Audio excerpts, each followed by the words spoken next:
Инчхон әуежайына қонған бойда алдыңыздан мынадай Air Star Avenue роботтар шыға келеді. Олардың көмегімен өзіңізге қажет ақпаратты әлемнің бірнеше тілінде ала аласыз. 사용하는 거 아니에요? 내부적인 목적으로 아니요, 기자님은 그런데 지금 이분들이 Оңтүстік Кореяда K-pop 1990 жылдары пайда болды. 2000 жылы өз шыңына шығып, күллі әлемге танылды. Жер жаһанда тыңдарманы көбейді. Мәселен, бұл Эспа қыздар тобының поп-ап сторы. Басқа да girls бэндтердің фанаттарына арналған осындай уақытша дүкендер жиі ашылады. Ішінде киім-кешек, постерлер, карталар, сөмкелер тіпті танымал клиптерінде көрсетілген белгілі бір атрибутикалардың көшірмелеріне дейін бар. Ақысына сатып алуға болады.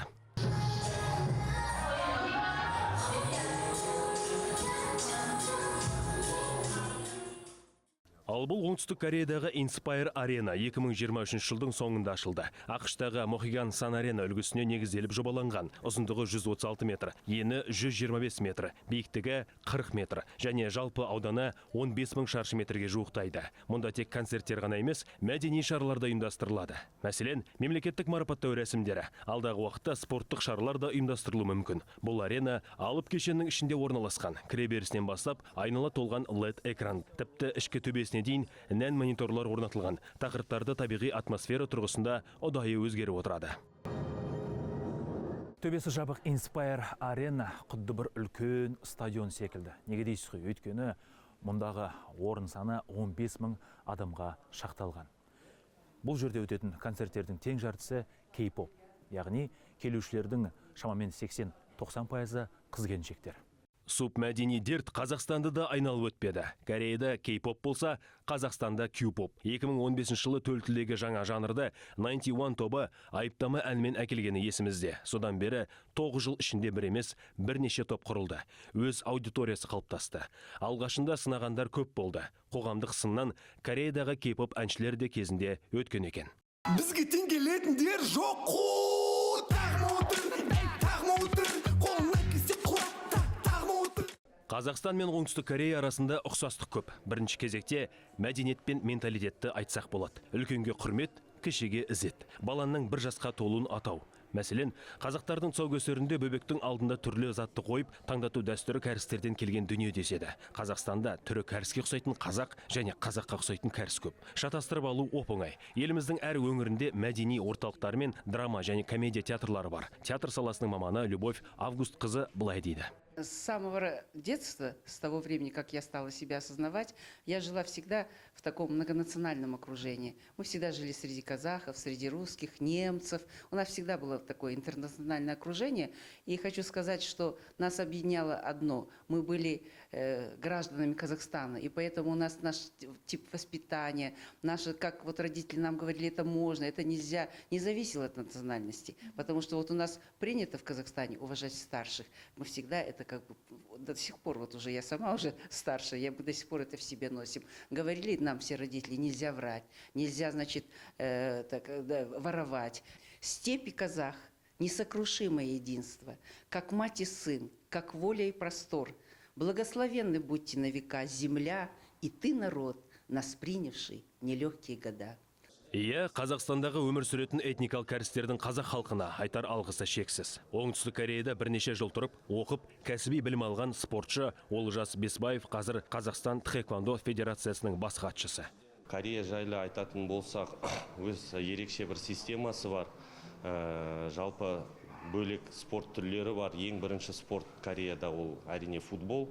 Екіншіден ол өз ұлттық түрі таэквондо. Қазір біздің жастарымыздың арасында K-pop деген мәдениет направление бар ғой, сол өте дамыған. Оған қарай туристер өте көп келеді Кореяға. Енді екі елдің қарым-қатынастары өте жоғары деп айтуға болады. Виза да жоқ. Біз таэквондо командамыз осы Корея ұлттық спорт университетіне жиі барып тұрамыз. Тхэквондо мектептері еліміздің әр қаласында бар десек артық айтқандық емес. Көбіне аяқпен жұмыс істейтін спорттың бұл түріне қарай бергін келеді. Жазғы Олимпиада бағдарламасына енуі де бекер емес. Ал бұл Сонсудон аудандағы S Factory.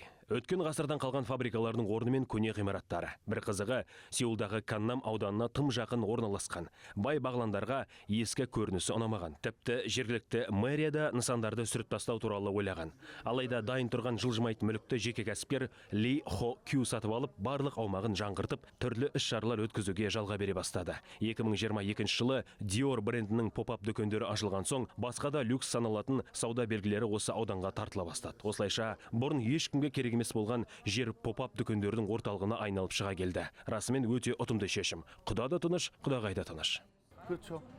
Жөндеу жұмыстарына 15 миллиард вон ақша салдым. 2019 жылы жалға бере бастадық. Еркін кеңістікті келушілер кез келген мақсатта пайдалана алады. Тіпті кішігірім той мен жабық кештер өткізетін жастар да бар. Субмәдениет өкілдері жиі келеді. Мысалы, байкерлерді айтсақ болады. Бұрын бұл жер учаскесінің бағасы 70 миллиард вонға бағаланған. Қазіргі бағасы 10 есе өсіп 700 миллиард вонға жетті. Мен құр жердің өзін айтып тұрмын. Ғимараттарды қоспағанда. Егер де бұл жер мемлекетке немесе басқа да ықпалды адамдарға қатты қажет болса, олар ел игілігі үшін деп маған өздері қалаған құнын төлеп, оңайлықпен тартып алмайды. Мен қойған құнын төлеп қана сатып алады. Онда да егер мен қаласам, бізде басқа елдердегідей заңды рейдерлік деген атымен жоқ.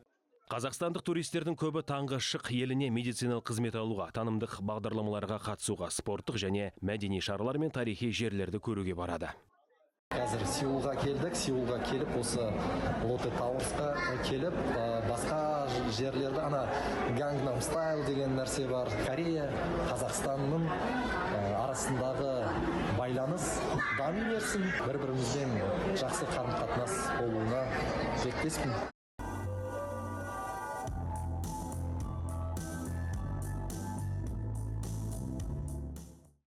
Бұл елде медицина, косметика және сән әлемі қатты дамыған. Іс-сапар кезінде Seoul Fashion Road сән апталығын көріп бұйырды. Лотте Тауэр маңында Сокчхон өзені жанында өткен мода көрсетіліміне әлемдік деңгейдегі 3 бірдей дизайнер қатысты. Олар Moon, Wunderkammer және Bumette. Бірақ оңтүстік Кореяға экономикалық серпіліс өздігінен келе қойған жоқ. 20 ғасырдың соңында Корея қаржылық дағдарысқа ұшырап, қиын кезеңді еңсерді. Бұл ретте халық үлкен қолдау көрсеткен. Тығырықтан шығу үшін тұрғындар мемлекет қазынасына алтын бұйымдары мен әшекейлерін өз еркімен және тегін тапсырған. Сол кезгі игі науқанға музей қызметкері Юнджу Кимнің де ата-анасы қатысыпты. Ата-анамның айтуы бойынша дағдарыс кезінде олар ел қазынасына алтын жүзіктерін тапсырған. Осы оқиғаны кейбір келушілерге айтсам, ендеше еліңіздің дамуына сіздің ата-анаңыз да тікелей үлес қосқан деп мадақ айтады. Негізі біздің орталыққа шетелдік меймандар мен оқушылар, студенттер көп келеді. Оларға оңтүстік Кореяның даму тарихын айта беруден еш жалықпаймын. Музей ішінде мынадай көлік бар. Көлік дегенде симулятор. Бұлай отырып, газды басып, рөлді бұрсаңыз, Кореяның тарихи кезеңіне тап боласыз. Бұл 1950 жыл. Мен қазір көне көшесімен жүріп, халықтың тыныс тіршілігімен танысып жатырмын.